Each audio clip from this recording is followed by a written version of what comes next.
चलिए बेटा next question हम लोग देखेंगे यहाँ से 41 से लेकर के 46 से लेकर के 60 नंबर तक क्वेश्चन को इस वीडियो में देखते हैं। आइए क्वेश्चन को देखा जाए। तो यहाँ पर बेटा दिया क्या है, presence of which of the following condition in urine are indicative of the diabetes mellitus. Diabetes mellitus जो होगा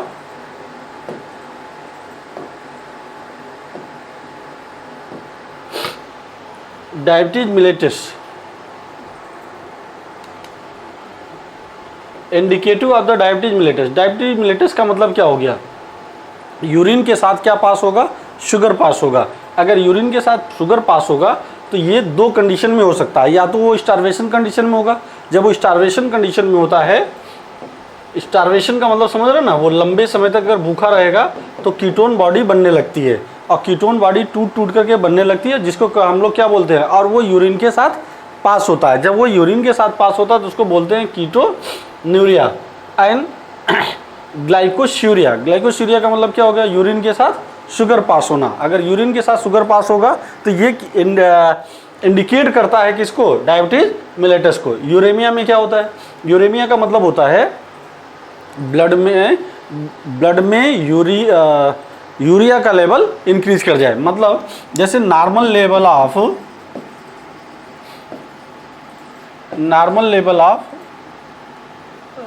यूरिया इन ब्लड, तो अगर ब्लड में यूरिया का नॉर्मल लेवल दिखा जाए तो यहाँ पर हो जाएगा 17 to 38 मिलीग्राम पर 100 ml होता है, ठीक है, पर 100 ml ब्लड। 100 ml ब्लड में लगभग इतना ग्राम क्या होना चाहिए, इतना मिलीग्राम यूरिया होना चाहिए। बट अगर इससे ज़्यादा हो गया, मान लीजिए ये मोर देन 38 या मोर देन 40 मिलीग्राम पर 100 ml ब्लड हो गया, तो इसका मतलब ये कंडीशन कहलाएगा क्या, this condition is known as uraemia. तो यूरेमिया एक मेन रीजन होता है किसका, यूरेमिया मेन रीजन होता है किडनी फेलियर का। तो किडनी फेलियर के लिए रिस्पॉन्सिबल होगा। अब देखिए यहाँ पर एक वर्ड है रीनल कैलकुली। कैलकुली मतलब क्या होता है भाई, कैलकुली का मतलब होता है कि किसका बनना, स्टोन का बनना। रीनल मतलब किडनी में स्टोन का बनना। तो जो स्टोन का बनना होगा वो किसके कारण होगा, कैल्शियम ऑक्जेलेट के कारण होगा। बेटा renal calculi and hyperglycaemia. Hyperglycaemia का मतलब क्या हो गया कि ग्लूकोज का लेवल बढ़ जाए ब्लड में। यूरेमिया एंड कीटोन्यूरिया, तो आंसर हमारा क्या हो जाएगा, कीटोन्यूरिया एंड ग्लाइकोस्यूरिया। बेटा नेक्स्ट क्वेश्चन को देखते हैं हम लोग। Secondary metabolite such that the nicotine, strychnine and caffeine are the produce by the plant for there. तो देखिए ये बेटा जो सेकेंडरी मेटाबोलाइट्स है लाइक द निकोटीन प्लांट क्यों प्रोड्यूस करता है, उसका क्या सिग्निफिकेंस है। तो अल्टीमेटली बेटा ये इसलिए प्रोड्यूस करता है क्योंकि उसको प्लांट को एनिमल से बचाना भी है, अपने को बचाना भी है। अपने को कैसे बचाएगा, मान लीजिए जैसे ब्राउजिंग एनिमल्स हैं, ग्रेजिंग एनिमल्स हैं, वो क्या करेंगे, इनको खा जाएंगे। तो इनको खाने अपने, या जो अगर मान लीजिए कि कोई भी ब्राउजिंग एनिमल्स है या जिसको हम लोग कह सकते हैं ग्रेजिंग एनिमल्स है, जो ग्रेजिंग एनिमल्स है वो क्या करेगा, इन प्लांट को खा लेगा। इससे बचने के लिए प्लांट में क्या हुआ, प्लांट ने सब एडाप्टेशन शो किया। कौन सा एडाप्टेशन, जैसे यहाँ पर कौन सा हो जाएगा, डिफेंस एक्शन। डिफेंस एक्शन का मतलब क्या होगा, डिफेंस मैकेनिज्म को फॉलो कराइए। तो ये हो जाएगा आंसर हमारा कौन सा यहाँ पर, डिफेंस एक्शन। बेटा ग्रोथ रिस्पांस से रिलेटेड है नहीं। Effect on reproduction no, nutritive value no, तो आंसर क्या हो जाएगा, defence action. Which of the following would help in prevention of the diuresis. बेटा डायूरेसिस का क्या मतलब होता है, डायूरेसिस का मतलब होता है फ्रीक्वेंट यूरिनेशन ऑफ, या फ्रीक्वेंट यूरिनेशन। और ये जनरली किसकी कमी से होगा, ये कमी एडीएच की कमी से। अब एडीएच का काम क्या होता है, एडीएच काम क्या करेगा भाई, ये देखो ये प्रॉक्सिमल ये है distal convoluted tubule.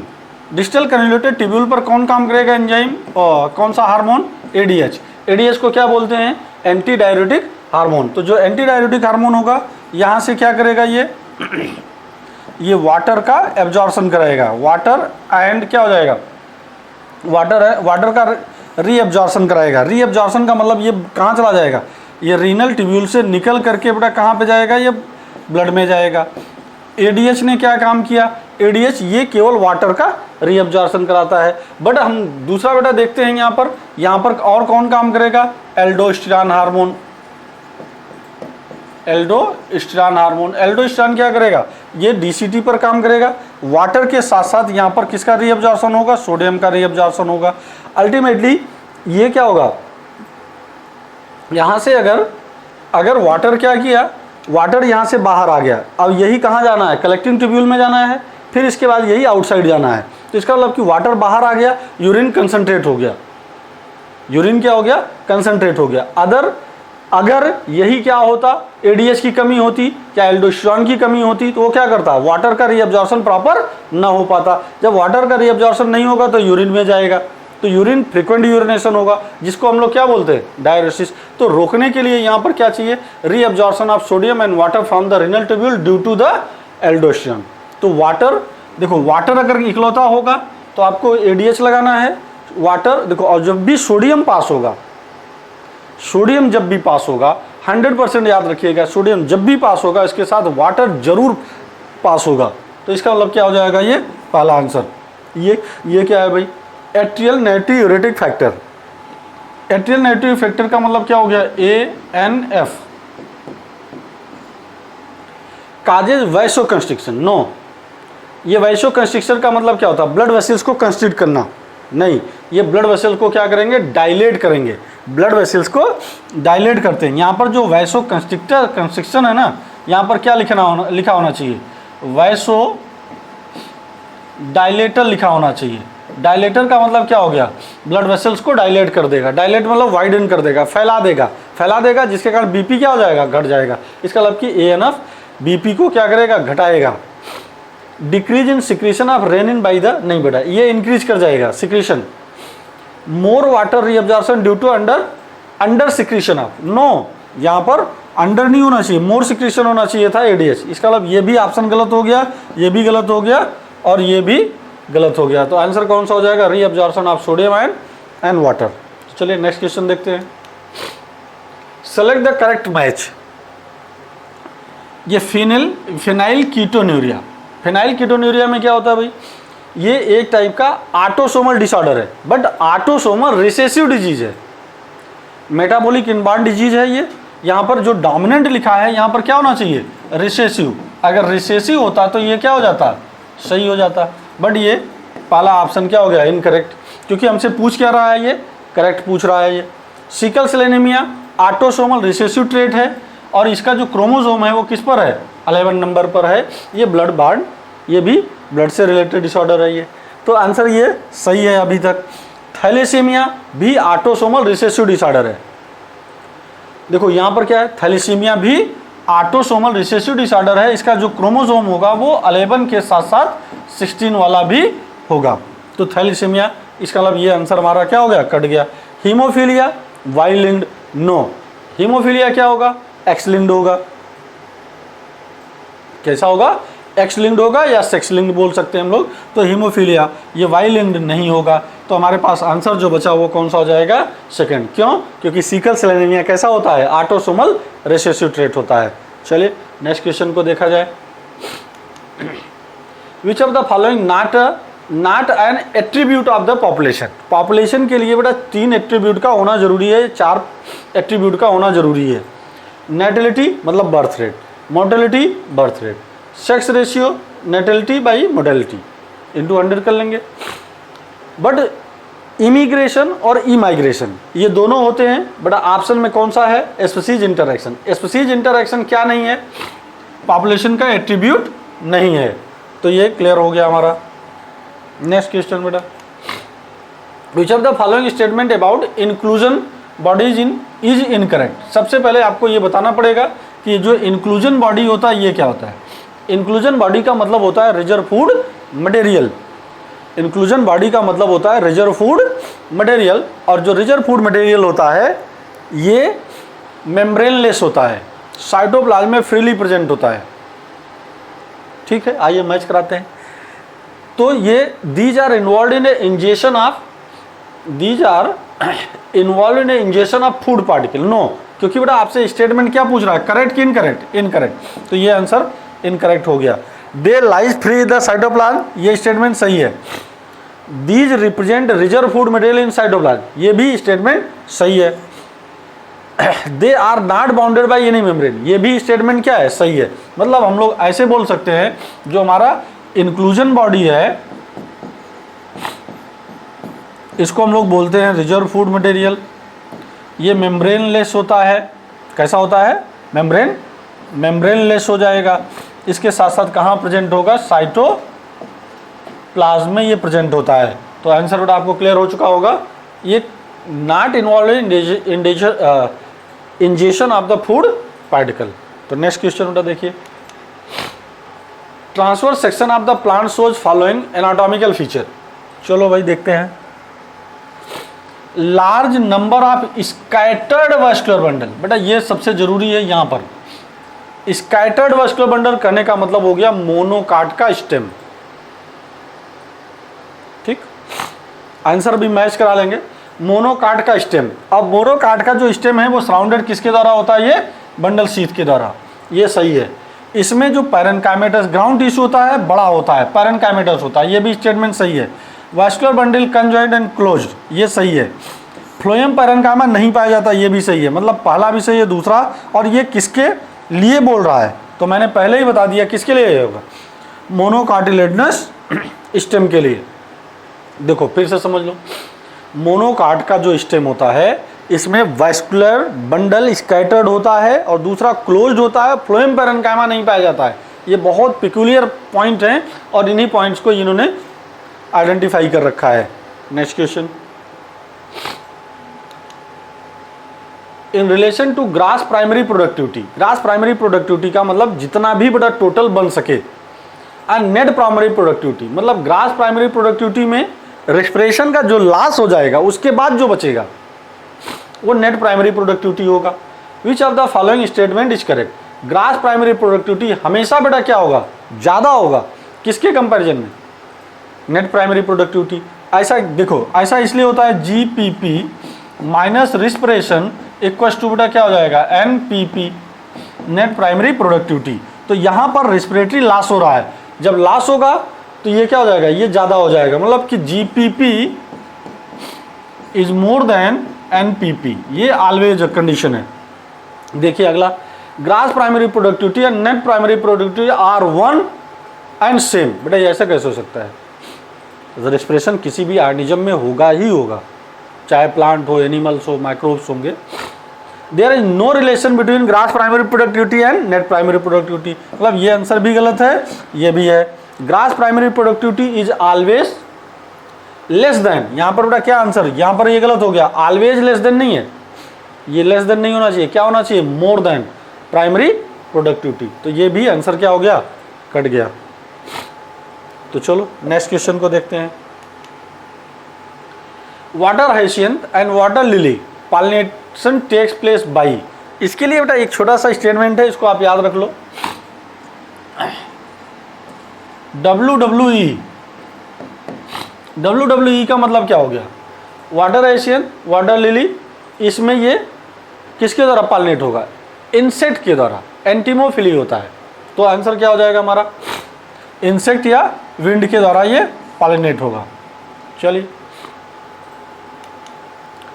Which of the following is put into the anaerobic sludge digester for further sewage treatment, मतलब बेटा क्या है कि जब हम लोग क्या करते हैं, सबसे पहले आप इसको याद रखना, सीवेज ट्रीटमेंट प्लांट में सबसे पहला क्या होता है, सीवेज का मतलब म्यूनिसिपल वेस्ट वाटर, ठीक है। अब क्या करेंगे, म्यूनिसिपल वेस्ट वाटर को क्या करेंगे भाई, यहाँ से पहले उसे हम लोग फिजिकल प्रोसेस की ओर लेके जाएंगे। फिजिकल प्रोसेस का मतलब फिल्ट्रेशन करते हैं या सीक्वेंशियल फिल्ट्रेशन के साथ साथ उसको, देखिए सबसे पहले क्या करेंगे, जैसे कि बड़े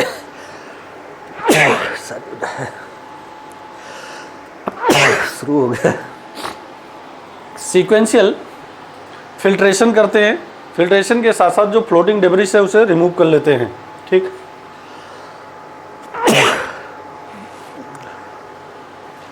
और जो इफ्लुएंट बचेगा उसको कहाँ भेजेंगे, उसको बोल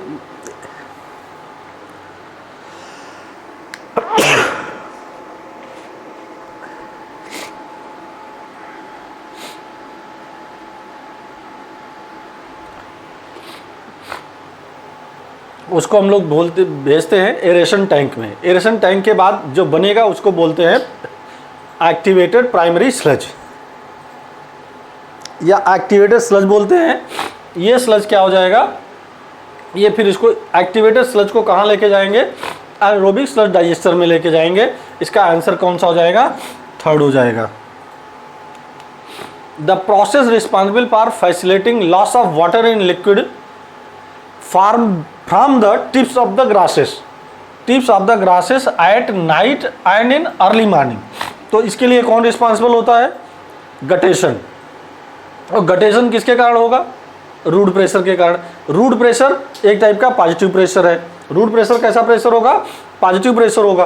फिर से समझ लो बेटा, यहाँ पर loss of water in a liquid from tip of the grasses, जैसे क्या होगा, ये यहाँ से क्या होगा, इससे यहाँ से लिक्विड का लॉस होगा या लॉस ऑफ द वाटर होगा। ये लिक्विड के फॉर्म में होगा और ये during at the night and in morning. तो ये किसके कारण होगा, गटेशन। ये प्रोसेस कहलाएगा guttation, but guttation is due to क्या, रूट प्रेशर, और root pressure is always positive pressure. तो आंसर बेटा क्या हो जाएगा आपका, root pressure. Cuboidal epithelium which brush border of the microvilli is found in. Cuboidal epithelium, अब देखो duct of the salivary gland, ये कंपाउंड हो जाएगा, ठीक है। यहाँ पर कंपाउंड होगा प्रॉक्सिमल पीसीटी। पीसीटी में क्या हो जाएगा भाई, पीसीटी ऑफ नेफ्रॉन में यहाँ पर माइक्रोबिलाई पाए जाएंगे या ब्रश बॉर्डर एपिथेलियम प्रेजेंट होते हैं। स्टेशियन ट्यूब में यहाँ पर भी कॉम्प्लेक्स होगा। लाइनिंग ऑफ इंटेस्टाइन, यहाँ पर क्या हो जाएगा, कॉलुमनर होगा। मैंने अभी बताया था आपको गैस्ट्रो इंटेस्टाइनल ट्रैक्ट में कैसा हो जाएगा, कॉलुमनर हो जाएगा। तो आंसर हमारा कौन हो जाएगा, पीसीटी। नेक्स्ट क्वेश्चन को देखिए, सेलेक्ट द करेक्ट स्टेटमेंट। कौन सा स्टेटमेंट करेक्ट है। यहां पर हो गया glucagon is the associated with hypoglycaemia. देखिए आपको ये याद रखना है, ग्लूकागॉन ये क्या काम करता है भाई, ये हाइपरग्लाइसेमिक हार्मोन है। कैसा है, हाइपरग्लाइसेमिक हार्मोन है।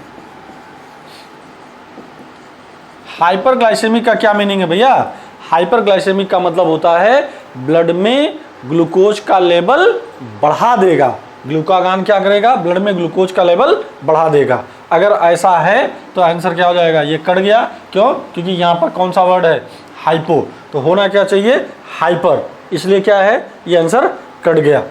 दूसरा देखिए, insulin act on the pancreatic cell and adipose cells. No बेटा, यहाँ पर कटा क्या, ये पैंक्रियाटिक सेल्स है। नो, यहाँ पर अगर लीवर सेल होता, ये काम कहाँ करेगा, लीवर सेल पर, ठीक है ना। ये क्या हो जाएगा, आंसर इसलिए कट जाएगा।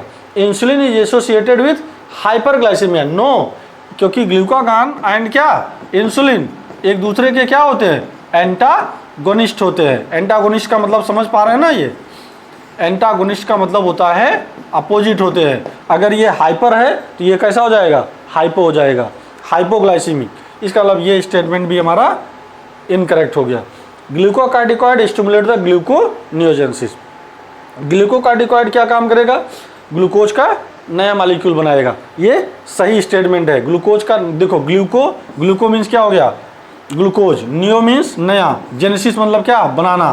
तो ये ग्लूकोज का नया मॉलिक्यूल बनाएगा ग्लूकोकार्टिकॉइड। तो ये स्टेटमेंट बेटा क्या हो गया, करेक्ट हो गया। चलिए नेक्स्ट क्वेश्चन को देखते हैं।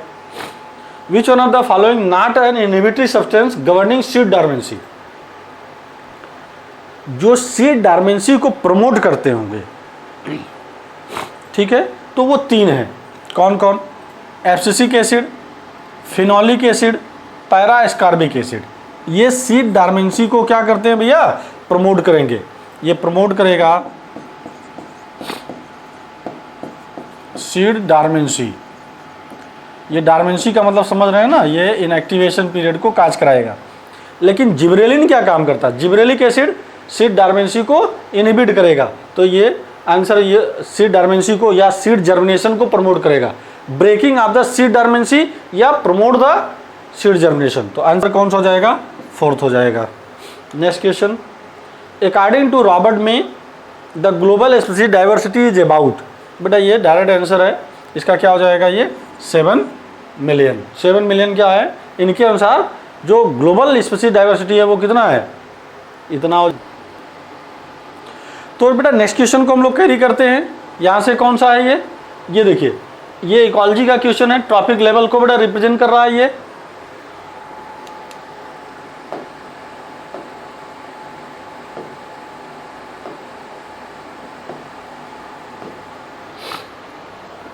यहाँ पर क्या है? ये ट्रॉपिक लेवल को रिप्रेजेंट कर रहा है और इसके करेक्ट स्पीशीज या एग्जांपल को ये ग्रास इकोसिस्टम के केस में करा है। तो ग्रास इकोसिस्टम में बेटा कहाँ से आप स्टार्ट करोगे भाई?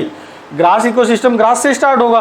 ग्रास कहाँ पर होगा? ये फर्स्ट लेवल पर होगा। ग्रास को कौन खाएगा? रैबिट खाएगा।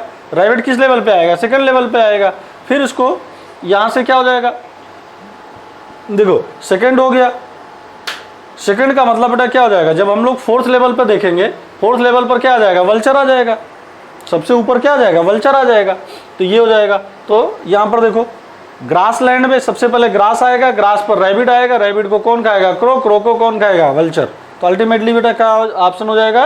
ये फोर्थ आंसर हमारा क्या हो जाएगा? करेक्ट हो जाएगा। तो ये लेवल ट्रॉपिक लेवल हो गया। Next question, the first phase of the translation is. तो ट्रांसलेशन का बेटा पहला कंसेप्ट आप समझो। ट्रांसलेशन में पहला कंसेप्ट क्या होता है कि सबसे पहले हम लोग क्या करेंगे? एक्टिवेशन ऑफ अमीनो एसिड करेंगे। एक्टिवेशन ऑफ अमीनो एसिड या charging of tRNA. Activation of amino acid का मतलब क्या हो गया? अमीनो एसिड को एटीपी से रिएक्ट कराएंगे। तो ये इसको बोलते हैं एक्टिवेटेड अमीनो एसिड। ये प्रोसेस कहलाएगा अमीनो एसाइलेशन ऑफ टीआरएनए, मतलब बेटा चार्जिंग ऑफ टीआरएनए। अब इसके बाद ये टीआरएनए से बाइंड होगा और यही प्रोसेस कहलाएगा क्या? ये अमीनो एसाइलेशन ऑफ टीआरएनए। तो बेटा जो फर्स्ट फेज कहलाता है ट्रांसलेशन का, फर्स्ट फेज ट्रांसलेशन का मतलब तो आप समझ पा रहे हैं ना? ट्रांसलेशन का मतलब क्या होता है? ट्रांसलेशन का मतलब यहाँ पर देखो, जैसे डीएनए है, डीएनए से क्या बनेगा? डीएनए से एमआरएनए बनेगा, एमआरएनए से क्या बनेगा? प्रोटीन सिंथेसिस होगा। अब प्रोटीन सिंथेसिस का जो फर्स्ट स्टेप होगा वो क्या होगा? यहाँ पर आ जाएगा क्या? चार्जिंग ऑफ पहले अमीनो एसिड होगा या एक्टिवेशन ऑफ अमीनो एसिड। फिर दूसरा स्टेप होता है जिसको हम लोग क्या कहेंगे? सेकेंड स्टेप होता है जिसको हम लोग कहेंगे एक्टिवेशन ऑफ या चार्जिंग ऑफ टीआरएनए। चार्ज करने का मतलब, एक्टिवेट करने का मतलब अमीनो एसिड सॉरी किससे बाइंड होना? एटीपी से बाइंड होना। ठीक, उसके बाद फिर इनिशिएशन होगा। इनिशिएशन के बाद क्या होगा? इलांगेशन होगा, फिर टर्मिनेशन होगा। तो जो सीक्वेंस है, सीक्वेंस में activation of amino acid, charging of tRNA, फिर इनिशिएशन, इलांगेशन एंड टर्मिनेशन। तो ठीक, तो आंसर बेटा इसका कौन सा हो जाएगा? सेकंड हो जाएगा। स्टेबुलाई और कोन आर फाउंड इन। तो आपने इक्विसिस्टम का एक फिगर देखा होगा, ये ऐसे यहाँ पर एक क्या पाया जाएगा? कोन लाइक स्ट्रक्चर पाया जाता है। और ये एक खास बात है, इसमें नोड और इंटरनोड दिखाई देता है। किसमें? इक्विसिस्टम। इक्विसिस्टम को हम लोग क्या बोलते हैं? हार्स टेल बोलते हैं। तो हार्स टेल में क्या होता है? यहाँ पर स्ट्रोबिलाई पाया जाएगा। और स्ट्रोबिलाई केवल इसी में नहीं पाया जाएगा, स्लेजिनेला में भी पाया जाएगा। ये स्ट्रोबिला मतलब कोन होता है। कोन कहाँ पाया जाएगा? इक्विसिस्टम पर पाया जाएगा। इसके अलावा अगर पूछा जाता है तो किस में पाया जाएगा? स्लेजिनेला में पाया जाएगा। अभी आप ये देखिए, टेरिस हो गया, मर्केंशिया। मर्केंशिया किससे रिलेटेड है? ब्रायोफाइट से। ब्रायोफाइट में कोन का फॉर्मेशन नहीं होगा। साल्विनिया क्या है? साल्विनिया में भी कोन का फॉर्मेशन नहीं होगा। ये एक्वाटिक टेडोफाइट्स होते हैं। साल्विनिया क्या होता है? एक्वाटिक टेडोफाइट्स होते हैं। और ये देखो, ये बेटा ये होमोस्पोरस होता है, ये हेट्रोस्पोरस होता है। ठीक, तो आंसर हमारा क्या हो जाएगा? इसका थर्ड हो जाएगा। नेक्स्ट देखिए, मैच द फॉलोइंग कॉलम। अब कॉलम बेटा ये देखो, 6 to 15 pair of the gill slit. जैसे ही 6 to 15 pairs of the gill slit बोल दे, इसका मतलब साइक्लोस्टोमेटा। कौन सा हो जाएगा? Cyclostomata. Heterocercal caudal fin. Heterocercal का मतलब बेटा क्या होता है? जब टेल, देखो जब टेल ये ऐसे होगा, एक टेल का मतलब जो फिन होगा, अगर इसकी साइज अनइक्वल है तो उसको क्या बोलते हैं, हेट्रो सर्कल। इसी को और क्या बोलते हैं, डाइफी सर्कल। और diphycercal, heterocercal is a characteristic feature of किसका, convex. Characteristic feature of convex हो जाएगा। एयर ब्लैडर, एयर ब्लैडर का मतलब स्विम ब्लैडर। स्विम ब्लैडर का मतलब क्या हो गया, जो स्विम ब्लैडर होता है, ये देखिए ये पार्ट है ईसोफेगस का, यहाँ से क्या निकला है, यहाँ पर ये स्विम ब्लैडर है। तो स्विम ब्लैडर क्या करेगा, बायंसी प्रोवाइड कराएगा। और swim bladder is characteristic feature of किसका, एयर ब्लैडर या swim bladder is characteristic feature of Osteichthyes, और ये कॉन्वेक्स में नहीं पाया जाएगा। तो आंसर आपको ये हो गया, यहाँ पर हो गया। नेक्स्ट है पॉइजन स्टिंग। पॉइजन स्टिंग किस में पाया जाएगा, ट्राइगन में पाया जाएगा। तो आंसर बेटा यहाँ पर मैच करा लो, ये पहले का कौन सा है, पहले का दूसरा, पहले का दूसरा, मतलब कि चौथा आंसर करेक्ट हो जाएगा। चलिए नेक्स्ट क्वेश्चन को देखते हैं हम लोग। Some dividing cells exit the cell cycle and enter vegetative inactive stage, this is called the quiescent stage. ठीक है, this process occur at the end of. ठीक है भैया, देखो हम लोग जानते हैं कि हमारे पास जो प्रोसेस होता है G1, S, G2 और M। ठीक है, अगर हम लोग इसको नई NCERT के अनुसार देखें तो इसके सीक्वेंस को आप तभी सॉल्व कर पाएंगे जब नई NCERT का फिगर आप देखेंगे। यहाँ पर क्या दिया गया था कि देखो एक फेज क्या हो गया, G1 हो गया, दूसरा फेज क्या हो गया S, तीसरा फेज G2, फिर क्या हो गया M। M में क्या हो जाएगा, prophase, metaphase, anaphase, telophase and cytokinesis. ठीक, और इसी पर आपको दिखाया गया है, यहाँ पर ये G0 फेज है। G0 फेज का मतलब क्या हो गया, ये साइकिल से एग्जिट कर जाता है। और ये किसके बाद आ रहा है, ये किसके बाद आ रहा है, ये M फेज है ना, ये कौन सा फेज है, M फेज। किसके बाद आएगा, M फेज। इसलिए आंसर कौन सा हो जाएगा, फोर्थ हो जाएगा। क्योंकि बेटा यहाँ पर आपसे पूछ क्या रहा है, at the end of, end of क्या हो जाएगा, M फेज। चलिए नेक्स्ट क्वेश्चन देखते हैं। आइडेंटिफाई द करेक्ट स्टेटमेंट जो difference to human digestive system. Human digestive system के लिए कौन सा स्टेटमेंट करेक्ट है। Serosa is the innermost layer of the alimentary canal. ऐसा कैसे हो सकता है, देखो सबसे बाहर की लेयर बेटा कौन सी होती है, सिरोसा। उसके बाद है मस्कुलरिस लेयर। मस्कुलरिस में कौन सा, लॉन्गिट्यूडनल मस्कुलर लेयर। फिर उसके बाद है सर्कुलर मस्कुलर लेयर। फिर इसके नीचे होता है सब म्यूकोसा की लेयर, और उसके बाद आता है म्यूकोसा की लेयर। तो इनर मोस्ट, यहाँ पर जो वर्ड लिखा है ना ये इनर मोस्ट लेयर, ये गलत हो गया। क्यों, क्योंकि ये आउटर मोस्ट लेयर होती है। Ileum is highly coiled part, ये सही है, हाईली कॉइल्ड तो होता ही है। Vermiform appendix arises from the duodenum. No, vermiform appendix हमेशा याद रखना कि वर्मी फॉर अपेंडिक्स किससे अराइज होगा, ये है वर्मी फॉर अपेंडिक्स, और ये पार्ट है किसका, सीकम का। तो ये जो अराइज होगा, कहाँ से अराइज होगा, सीकम से। ये स्टेटमेंट भी गलत हो गया। Ileum open into small intestine. No, ये देखिए सीकम के पार्ट में ओपन होगा। इलियम कहाँ ओपन होगा, सीकम में। ये इलियम हो गया और ये सीकम हो गया। इलियोसिकल जंक्शन यहाँ पर बनाता है, इसलिए ये स्टेटमेंट भी हमारा क्या हो गया, गलत हो गया। तो क्वेश्चन का आंसर क्या हो गया, ileum is a highly coiled part. Next question बेटा देखिए, in which of the following technique the embryos are transfer to the assist those female who can not conceive. बेटा यहाँ पर क्या कर रहा है, एम्ब्रियोज बोल रहा है, यहाँ पर क्या बोल रहा है, एम्ब्रियोज। यही सबसे पकड़ने का क्वेश्चन अच्छा तरीका है। एम्ब्रियो बेटा तब बनता है जब वो जाइगोट बनेगा, भाई जाइगोट से ही एम्ब्रियो बनेगा ना। तो जाइगोट को पहले ट्रांसफर करेंगे। जाइगोट का ट्रांसफर मतलब क्या होगा, ZIFT, zygote intra fallopian transfer. And बेटा क्या हो जाएगा, इंट्रा यूट्राइन ट्रांसफर, जिसको हम लोग टेस्ट ट्यूब बेबी बोलते हैं, टेस्ट ट्यूब बेबी बोलते हैं। इसका मतलब इसका आंसर कौन सा हो जाएगा, फोर्थ हो जाएगा। नेक्स्ट देखिए, the plant part which consist of 2 generation one with in other. हाँ ठीक है बेटा, देखो पालन ग्रेन, पालन ग्रेन गैमेटोफाइट होता है। पालन ग्रेन हमारा क्या होता है, गैमेटोफाइट होता है। और गैमेटोफाइट और एंथर कैसा होता है, स्पोरोफाइट। यहाँ पर क्या है, 2 generation, 1 with in the other. इसका मतलब क्या, स्पोरोफाइट में गैमेटोफाइट पाया जाएगा, ये स्टेटमेंट सही है, ये पहला स्टेटमेंट हमारा सही हो गया। Germinating pollen grain with 2 male gamete, no, ये तो क्या होगा, पॉलन ग्रेन गैमेटोफाइट है, मेल गैमेट भी गैमेटोफाइट है, तो यहाँ पर जनरेशन का एक डिफरेंस नहीं है, ये गलत हो गया हमारा। Seed inside the fruit, no, seed inside the fruit, ये भी नहीं सही है, तो इसका मतलब कि ये गलत हो गया। Embryo sac inside the ovule, हाँ ये सही है, ओव्यूल के अंदर किसका पाया जाना, एम्ब्रियो सैक का पाया जाना, ओव्यूल के अंदर एम्ब्रियो सैक का पाया जाना, ठीक। ये देखो भाई, ये ओव्यूल हो गया, इसके अंदर एम्ब्रियो सैक है, एम्ब्रियो सैक क्या होता है, हैप्लाइड होगा, ये जो यहाँ पर है ये पार्ट क्या हो जाएगा, डिप्लाइड हो जाएगा, डिप्लाइड का मतलब स्पोरोफाइट होगा, यहाँ पर क्या होगा, ये गैमेटोफाइटिक स्टेज होगा, तो 2 जनरेशन कहाँ पर हुआ, ये 4th में हो गया, तो ए और डी आंसर देखो भाई, ए एंड डी ये करेक्ट हो जाएगा हमारा। आइए नेक्स्ट क्वेश्चन देखते हैं।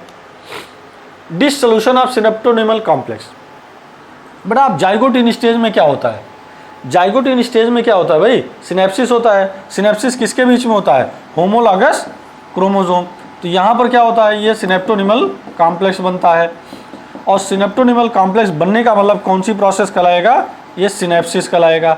सिनेप्सिस किस स्टेज में होगा, जाइगोटिन स्टेज में होगा। लेप्टोटिन स्टेज में क्या होता है बेटा, बुके फॉर्मेशन होता है। डिप्लोटिन स्टेज में यही क्या हो जाएंगे, डिसोल्यूशन हो जाएगा, मतलब ये दोनों फिर क्या हो जाएंगे, अलग अलग हो जाएंगे, ये प्रोसेस कहलाएगा डिसोल्यूशन।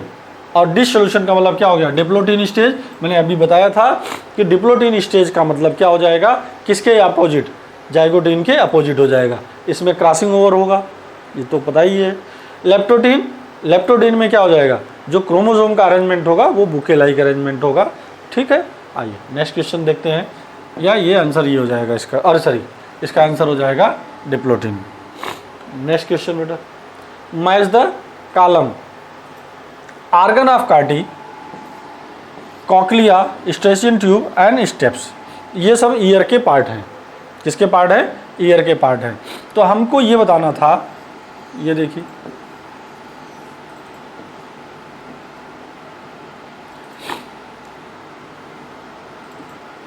हम लोग ये जानते हैं कि जो ईयर का पार्ट है, ईयर के 3 पार्ट हैं, कौन कौन, एक्सटर्नल ईयर में कौन से 2 पार्ट होंगे, एक क्या हो जाएगा पिन्ना, और दूसरा क्या हो जाएगा उसकी केनाल, जिसको एक्सटर्नल ऑडिटरी मीटस बोलेंगे।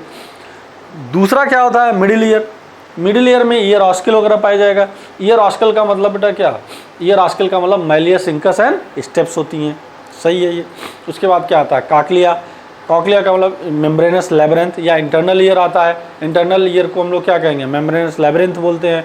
इसमें 2 पार्ट होते हैं, एक कॉक्लिया का पार्ट है, दूसरा वेस्टिबुलर अपरेटस है। जो कॉक्लिया का पार्ट है ये हाईली कॉइल्ड होता है, ये 3 चैम्बर में डिवाइड होता है। एक को हम लोग क्या बोलते हैं, एक को हम लोग बोलते हैं यहाँ पर, जो यहाँ पर पाया जाएगा वो क्या हो जाएगा, स्केला वेस्टिबुलाई, यहाँ पर स्केला टिम्पैनाई, और ये बीच का जो पार्ट होता है इसको स्केला मीडिया बोलते हैं। ये रीजनल मेम्ब्रेन है, ये बेसलर मेम्ब्रेन है। बेसलर मेम्ब्रेन पर आर्गन ऑफ कार्टी पाया जाता है, और आर्गन का कार्टी सबसे छोटा या smallest unit of the year. तो आर्गन ऑफ कार्टी कहाँ पर लोकेटेड होगा, located on the basilar membrane. ये स्टेटमेंट पहले का चौथा सही हो गया। कॉक्लिया क्या होता है भाई, cochlea coiled part of the labyrinth, मतलब कि सेकंड आंसर सही हो गया।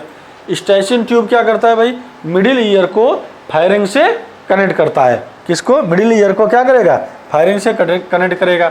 अगर हम लोग जाने यहाँ पर क्या है मिडिल ईयर, तो मिडिल ईयर को ये किससे कनेक्ट करेगा, फायरिंग से या नाइजो फायरिंग से। ये स्ट्रेचियन ट्यूब बड़ा प्रेशर को मेंटेन करता है, connect the middle ear with pharynx. Steps क्या होता है, steps attached to the oval window. यहाँ पर देखिए मैलियस है, इंकस है, स्टेप्स है। ये इसका पैड स्टेपिडियल प्लेट यहाँ पर पाया जाएगा, इसको बोलते हैं ओवल विंडो। ओवल विंडो को क्या करेगा, ये प्लग किए रहेगा, मतलब इसको कवर किए रखेगा। तो आंसर उठा हमारा मैच करा लेते हैं, कौन सा हो जाएगा, सेकंड हो जाएगा। तो चलिए नेक्स्ट क्वेश्चन को देखते हैं।